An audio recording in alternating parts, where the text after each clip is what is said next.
Hey everyone, Brian Von VA back at it again, representing MrRipper. How's everybody doing? Hope you're all doing alright. Now, to get into the stories, we're going to be talking about the greatest moments or sessions that you've had as a DM. And if you've had a great moment or a session, the greatest that you can ever imagine, please leave it down in the comments below. That being said, let's jump right into what was your greatest moment or session as a DM.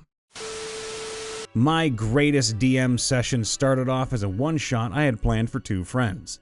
The premise is to investigate the tunnels under the city to quietly retrieve a sacred sword stolen from the ruling house. Unfortunately, these two friends' schedules never seemed to line up. I originally planned to run this in February, and it's been pushed back to March, then June, and then August. Finally, in early September, things lined up.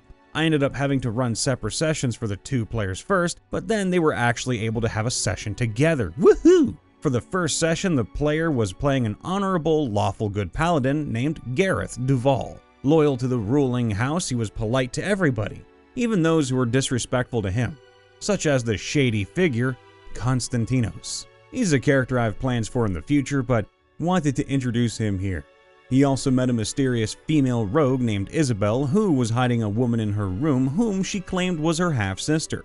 Gareth managed to convince Isabel to join him on his quest to act as a guide while they traversed the tunnels. Anyway, the plot thickens and Gareth finds that some Yuan Ti stole the Godslayer sword to fight an incursion taking place in the Underdark beneath the tunnels. The main Yuan Ti, Sasath, promised to return the sword to him once the incursion was complete.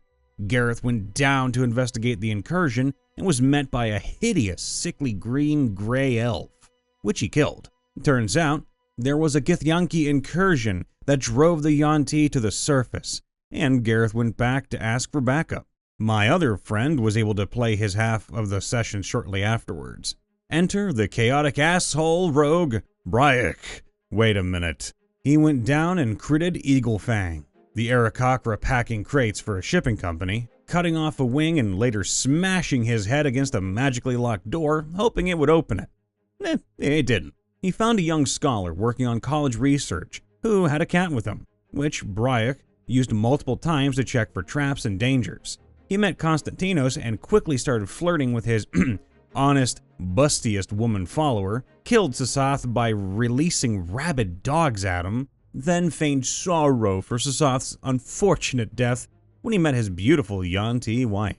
He then retrieved the Godslayer sword Gareth was assigned to find and went down to investigate the incursion, offering the Githyanki the sword if they agreed to accept it, as Bryek's tradition dictated. He rolled a nat 20 and they agreed to do it in his tradition. Who are we if not for tradition? His tradition? Dropping their weapons, putting their hands on the wall, and bending over. He then finished them off brutally before taking their loot and using his party as his pack mules to carry his burdens, and going up to sell them for a ton of gold. Just a few hours later, we started the session where the stars and schedules finally aligned. Gareth and Bryek stepped into the halls of Lord Tobias Renau and his lady Rhea to deliver their reports. They're told to head back in together with 20 of their most elite soldiers to clear up the Githyanki incursion. They meet up with the cast of characters they met before, except for Isabella, who doesn't seem to be home when they knock on her door. They freak out Eaglefang, aggravate Konstantinos, and eventually move to the Underdark for their final battle. A small force of Githyanki between themselves and a portal.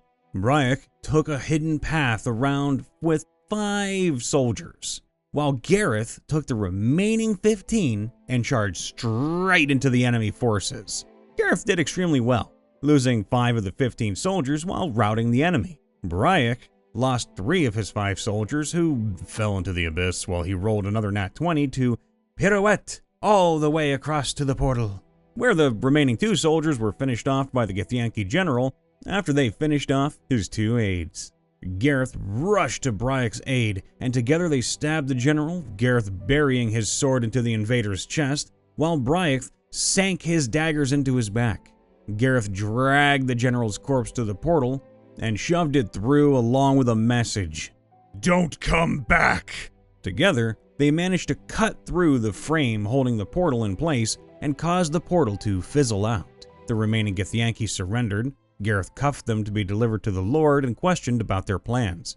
Bryac collected all their rings, weapons, and accessories and let the soldiers carry as much as they can. On their way back, they discovered Isabella's room has been broken into, with signs of a violent struggle within. The door was kicked in, there were blood splatters and broken furniture, etc. After an intense scene with Konstantinos, they learned that the notorious Bloodfang organization had taken the two women.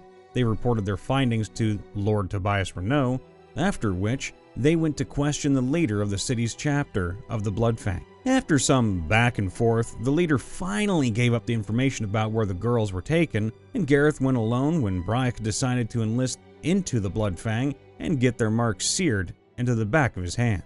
And thus they parted ways, and Bryac was joined with another party member, Yami Falafel, and an ASMR fighter with the Bloodfang, whose character avatar was Donald Trump as the Joker. Wait, there's so many questions about that, hello?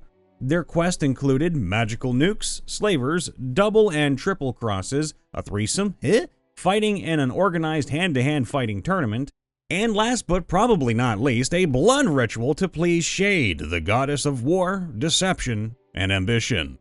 It also had a scene about big and small hands and grabbing people by,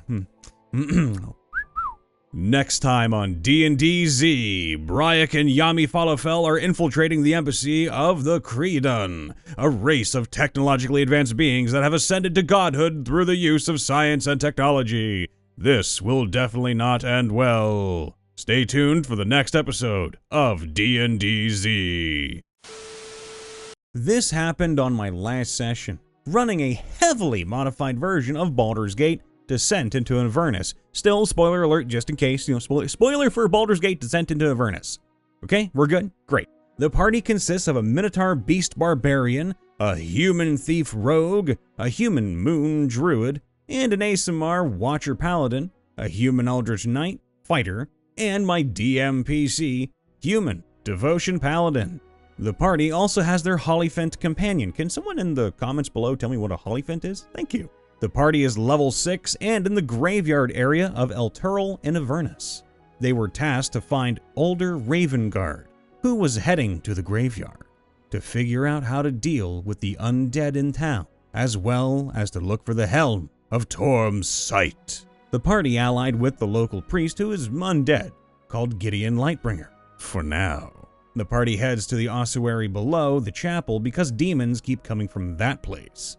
The party scouts the area and finds the location where the helm of Torm's Sight likely was. They found a statue that looks as if it was supposed to hold a helm. Moving on, the party moved to the next area. The Eldritch Knight barely manages to avoid a snare, but the Watcher Paladin got caught. The caught Paladin saw something moving on the ceiling. Something is approaching him. A huge Drider named Umare comes crawling at the party from the ceiling, investigating who has entered her lair. Looking at the party, Umare looks at the druid and realizes he is wanted by Lolth for backstory reasons. The druid rolls a wisdom save to not be terrified of Umare. Natural 1, completely paralyzed in fear, as this narrator would be too.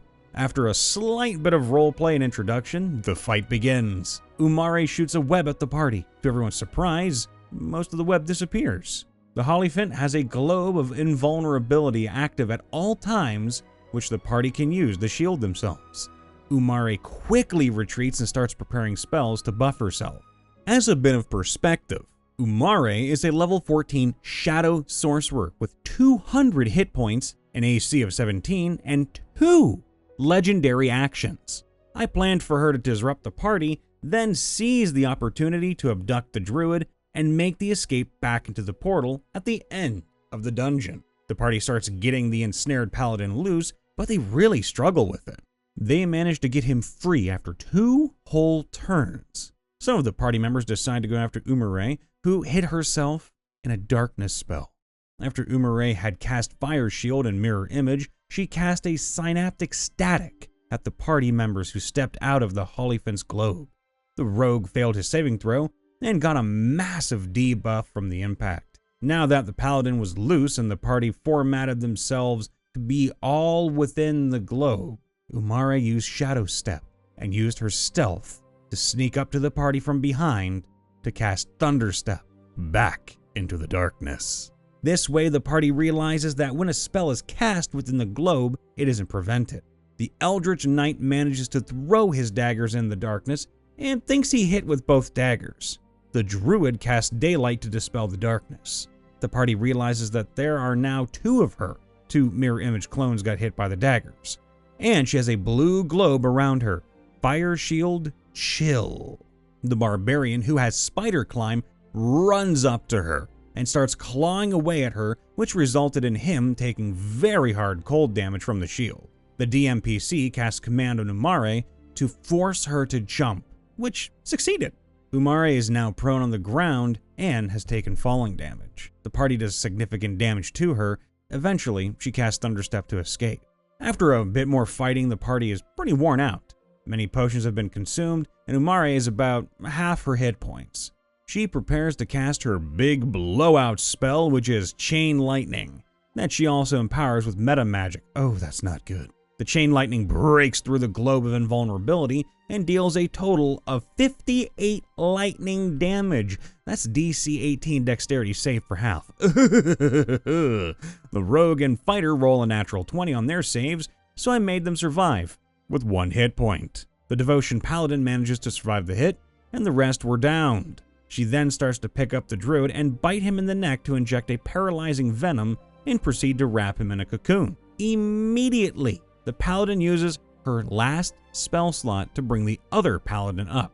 The Rogue, who was on the very edge of collapse, held up his bow and fired an aimed shot.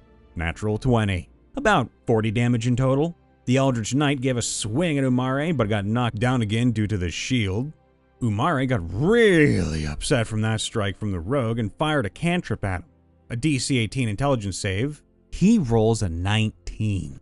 The Watcher Paladin stood up, readied his great bow, and used his last spell slot to use it to smite, and yes, his bow allows him to smite. The Paladin lands his shot, the arrow explodes with radiant energy. The tension could not be higher. Everybody staring at me. What will happen now? The Drider collapses. And the players all have a victory scream at the table, start hugging one another, and thank me for the intense fight. Had Umare survived that attack from the Paladin, it would be her turn. She would have cast greater invisibility and scuttled away. That would have meant the end of our Druid. This fight could not have been more tight for the party. They actually succeeded to defeat my 4th level sorcerer with legendary actions and a massive health pool as a party of level 6. Of course, they got a level up from all the experience from this fight. We all needed a few moments to process what happened. Honestly, I'm kind of breathless. I'm just like, I just wanted to get through it because I wanted to see just how amazing the end of this story was. From this narrator to you, Mr. or Mrs. DM, I applaud you. That had me on the edge of my frickin' seat.